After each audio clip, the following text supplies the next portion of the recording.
L'Afrique est-elle maudite? Sinon, comment expliquer que le continent ayant le plus de richesses au monde soit en même temps le plus pauvre du monde? Dangote a voulu s'attaquer à cette incongruité. Et c'est ça en réalité qui lui pose tous les problèmes qu'il rencontre aujourd'hui au Nigeria. Dans cette vidéo, je vais vous partager une vérité crue qui va faire mal, mais qui doit être entendue de tous. Je vous invite donc à partager cette vidéo à tous les Africains que vous connaissez, où qu'ils soient dans le monde entier. Parce qu'on va se parler aujourd'hui de la malédiction des matières premières sur le continent africain et comment, parce que Dangote a osé s'attaquer à cela, la mafia veut lui régler son compte.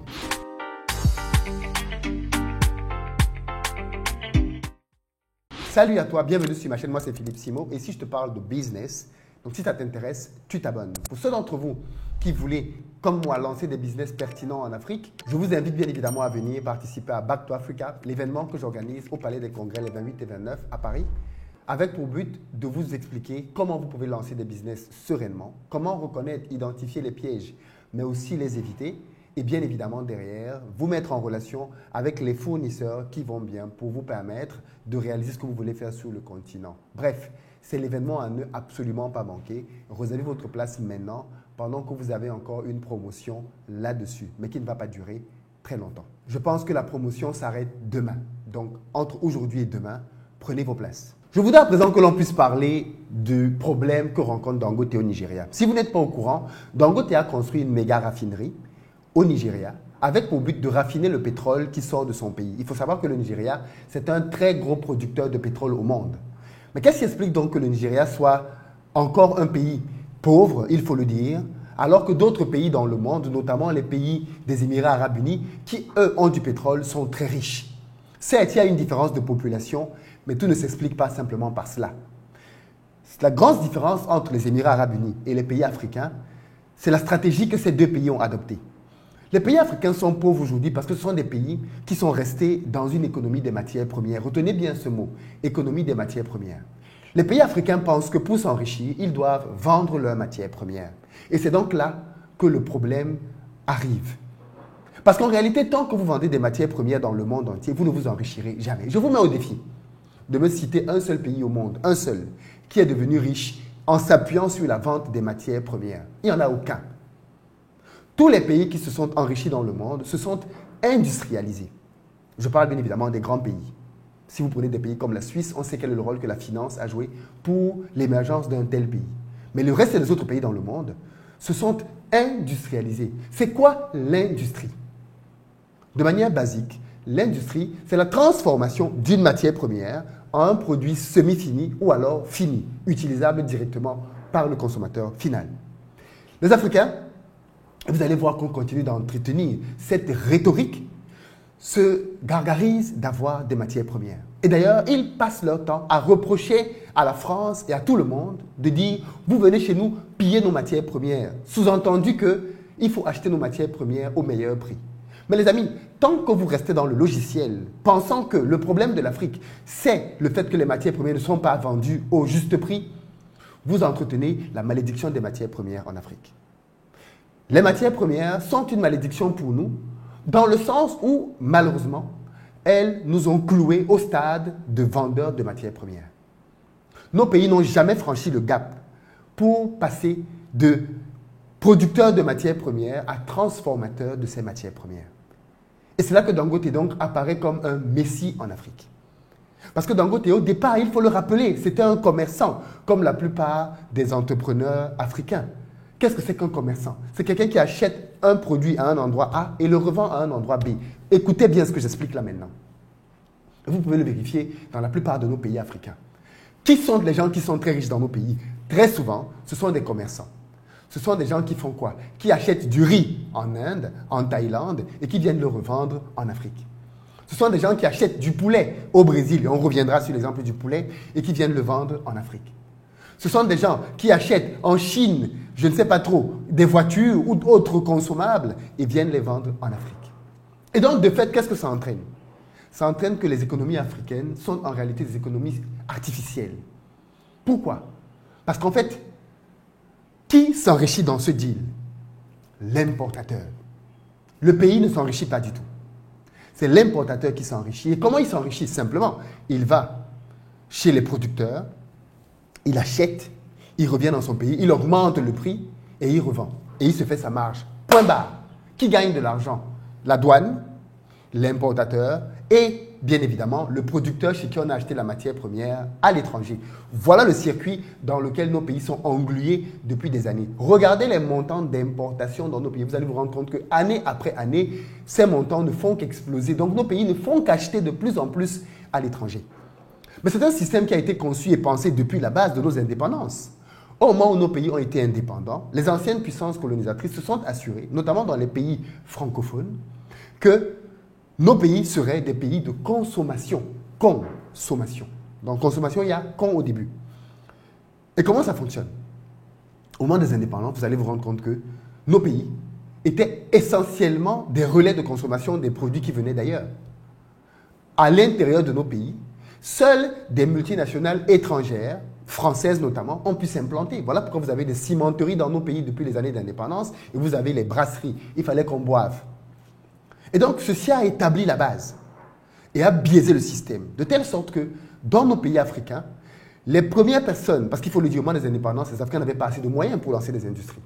Donc forcément, qui a pu s'enrichir? Eh bien, les anciennes puissances coloniales, au travers des entreprises qui sont venues et ont implanté des usines. Mais ces usines-là, on sait comment elles fonctionnent. Elles ponctionnent l'argent sur place et elles renvoient les bénéfices à Paris. Bolloré en est un exemple, mais il n'est pas le seul. Lafarge, Castel, tous ces grands groupes français qui ont des entreprises à foison dans nos pays aujourd'hui, Société Générale et autres, renvoient leurs bénéfices à Paris. Donc, nos pays sont des lieux de consommation. Quand les Africains ont commencé à donc ouvrir les yeux pour comprendre comment ça devait fonctionner au niveau de l'économie, ils n'avaient pas de choix. Ils ne pouvaient pas se permettre de compétir avec des industriels occidentaux. Ils n'avaient que la solution du commerce. Voilà comment l'Afrique a donc commencé à avoir de grands commerçants. Dans un premier temps, ils prenaient des produits à l'arrière-pays, notamment des produits d'élevage, d'agriculture, qu'ils ramenaient en ville pour les commercialiser. Ils se sont constitués un capital. Et avec ce capital, ils ont commencé à aller chercher de plus en plus de produits à l'extérieur du pays. Ils ont vu que les Africains aussi maintenant veulent avoir des télévisions, ils veulent avoir des chaussures, ils veulent avoir des voitures. Et donc, qu'est-ce que les Africains ont fait? Ils sont devenus des importateurs. Donc maintenant, ils vont acheter des voitures à Dubaï, acheter des voitures en Chine, acheter des voitures en France, en Belgique, aux États-Unis, et ils les ramènent au pays et ils les revendent avec leur marge. Ensuite, ils sont allés un peu plus loin, des téléviseurs, des téléphones, et ce business continue jusqu'aujourd'hui. Pourquoi? Parce que malheureusement, nos pays sont restés des pays de consommation. Donc, même les importateurs locaux sont devenus des gens qui ont pris goût. Ils se sont enrichis, ils se sont gavés, et sont restés donc de gros importateurs. De telle sorte qu'aujourd'hui, quand on fait une construction dans nos pays, l'essentiel des éléments qu'il y a dans les constructions viennent de l'étranger. Même quand on voit un bel immeuble, beaucoup de choses dans l'immeuble viennent de l'étranger. L'Afrique est donc une zone de consommation. Et voilà là où Dangote intervient donc. Parce que Dangote comprend que le véritable enrichissement et la véritable liberté vient de la transformation des matières premières. Et il décide donc, lui qui à la base, il faut le rappeler, Dangote au départ n'était pas un industriel, c'était un importateur. Parce que les gens qui me souvent disent, oh mais Dangote, qu'est-ce qu'il a fait? Il a changé de mindset. Au cours d'une visite au Brésil de mémoire, il a vu l'industrialisation du Brésil et il s'est dit, mais je vais arrêter de vendre du riz. Parce qu'au début, Dangote vendait du riz, vendait du sucre, vendait toutes ces commodités-là. Et il a dit, mais je vais commencer à les produire sur place. Et voilà comment Dangote a cessé d'acheter du sucre pour devenir quelqu'un qui produit du sucre directement au Nigeria. Il a lancé ses usines. Et voilà comment Dangote est passé du commerçant Dangote à l'industriel Dangote. Et le shift a été fait. La suite, c'est l'histoire. Il a été dans le domaine du ciment et il a fait un ravage énorme. Il a créé sa cimenterie parce qu'avant, les Nigériens n'étaient pas dans ce business. Il a créé sa cimenterie dont on connaît aujourd'hui la success story qui est implantée dans plusieurs pays africains. Pourquoi? Parce qu'il a voulu résoudre le problème de la malédiction des matières premières à la base. Et c'est ce même problème qu'il rencontre aujourd'hui au Nigeria. Pourquoi? Parce que le Nigeria, qui est artificiellement la première économie africaine, c'est une économie artificielle. Plus de 80% du PIB du Nigeria provient d'où? Du pétrole. D'ailleurs, Dangote a dit que la malédiction du Nigeria, c'est que le Nigeria avait rencontré sur sa route un jour le pétrole. Parce que qu'est-ce qui s'est passé? Le Nigeria a oublié qu'il devait travailler à développer le pays, à diversifier l'économie, et ils ont tout misé sur la paresse du pétrole. Pourquoi je parle de la paresse? Parce que le Nigeria n'a pas mérité d'avoir le pétrole sous son sol ou dans ses eaux territoriales. C'est une grâce divine. Et plutôt que de travailler donc pour faire comme le Qatar et tous les autres pays qui se sont enrichis avec cette matière première, nos pays ont décidé de vendre la matière première. Or, quand nos amis du Qatar et tous ces pays-là ont découvert chez eux des gisements de pétrole, ils ont procédé différemment. Ils ont nationalisé les puits, ils ont nationalisé la production, et ils ont imposé aux Américains un partage drastique dans lequel ils ont dit « Nous sommes propriétaires du pétrole. Nous sommes propriétaires des industries de raffinerie. Vous les fabriquez et on partage l'argent. Et vous fabriquez ça ici chez nous. » Au début, les États-Unis ont voulu faire un peu de bruit. Non, on n'est pas d'accord, on va refuser. Non, ok, d'accord, si vous voulez laisser tomber, vous n'êtes pas les seuls. Les Américains se sont rabichonistes là-dessus. Ils ont dit non, vous savez quoi, on va faire deal avec vous. On va prendre les conditions que vous proposez. Et donc, finalement, les Américains ont accepté. Comme quoi, à la fin de la journée, si vous aviez des gens qui étaient patriotes au moment des négociations, des gens qui pouvaient prendre des décisions difficiles pour les pays africains, nous aurions eu les mêmes conditions. Mais comme on s'était assuré qu'on allait mettre des pantins à la tête des États africains, des gens qui allaient signer des choses qui allaient être contraires aux intérêts de leur peuple, ces derniers ont pris des solutions dans lesquelles les pays africains faisaient des deals stupides, des deals incroyables. Des pays africains se sont retrouvés avec des deals, des contrats léonins, qui ne profitent qu'à une partie. Voilà comment des pays africains ont signé des deals dans lesquels Lafarge, par exemple, devait faire du ciment dans nos pays pendant 50 ans. Tu imagines le monopole? Tu as 50 ans de monopole dans un pays où tu es le seul qui produit le ciment. 50 ans. Tu fais la pluie et le beau temps. Tu fixes les prix comme tu veux. Incroyable. Bref, dans le pétrole aujourd'hui au Nigeria, le problème de Dangote intervient parce que Dangote a décidé de s'attaquer à ce problème-là. Il faut préciser que Dangote n'est pas le premier à faire une raffinerie au Nigeria. L'État du Nigeria lui-même a construit 4 raffineries. 4. Vous savez ce qui est intéressant, c'est qu'aucune de ces raffineries ne marche. Donc, qu'est-ce qui marche? Les importations.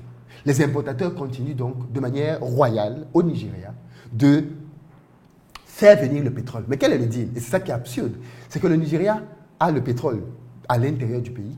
On extrait le pétrole. Une fois que le Nigeria extrait le pétrole, qu'est-ce qui se passe? Eh bien, c'est simple. Une fois que le pétrole est extrait, plutôt que d'être raffiné sur place, puisqu'il n'y a pas de raffinerie qui fonctionne, on envoie ça à l'étranger pour être raffiné à l'étranger. Donc les gens achètent le pétrole brut du Nigeria et ils vont, ils le raffinent. Et qu'est-ce qui se passe après? Le Nigeria rachète du pétrole.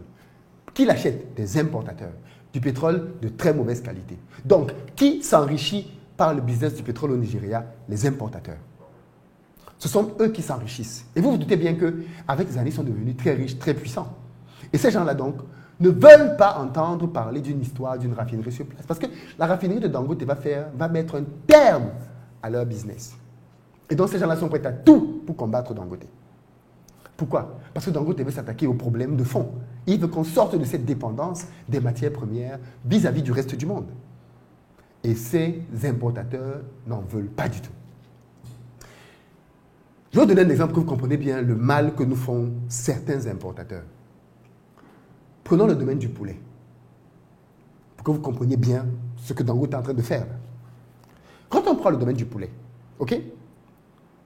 Dans le domaine du poulet, beaucoup de pays africains continuent d'importer du poulet. Mais qu'est-ce qui se passe? Quand tu vas acheter du poulet à l'étranger, que tu vas l'acheter en Chine, au Brésil, des pays qui ont une production vraiment très importante, le poulet n'a pas le même prix. Il y a le poulet pour, je dis n'importe quoi, hein, 5 euros, 3 euros, 2 euros, 50 centimes, 30 centimes. Tout ça, c'est du poulet. Mais si tu veux le poulet de 5 euros, c'est du poulet bio. Si tu veux du poulet de 50 centimes, c'est un poulet qui a été bourré d'OGM, qui ne ressemble à rien du tout, que personne ne peut consommer, qu'on a même du mal à donner aux animaux. Et qu'est-ce qu'on fait donc quand tu es importateur? Tu réfléchis, tu te dis, si je prends le poulet de 5 euros, les gars ne pourront pas le payer au pays. Le poulet de 3 euros, ça va être compliqué. Donnez-moi le poulet de 50 centimes. Pourquoi? Parce que c'est celui-là lequel je vais avoir les plus grandes marges. Donc on prend le poulet de 50 centimes, un poulet que personne ne veut manger là-bas. Même les Chinois disent, on ne veut pas de ce poulet. On prend donc ça, on vient de déposer ça en Afrique. Comme nos ports sont des passoires, où on n'a pas véritablement de contrôle, on laisse entrer dans les pays des marchandises de très mauvaise qualité. D'ailleurs, il y a des études qui ont été démontrées, notamment au Bénin, que ces poulets-là étaient cancérigènes. Donc, on se retrouve donc avec un afflux sur le marché de poulets cancérigènes, mais qui bénéficie à qui? À l'importateur, parce qu'il augmente ses marges. Le poulet qu'il a acheté à 50 centimes, quand il vient sur place, il le vend à 2 euros. 1,50 € de marge brute. Waouh! 1,50 € de marge brute. Et il vend des dizaines de milliers de poulets par mois.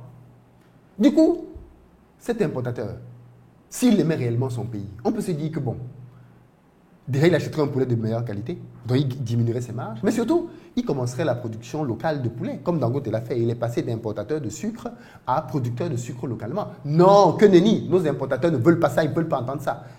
Donc du coup, ils ne deviennent pas des producteurs et ils combattent les producteurs en faisant quoi? En baissant les prix. Quelqu'un qui produit le poulet localement ne peut pas compétir avec un poulet malade.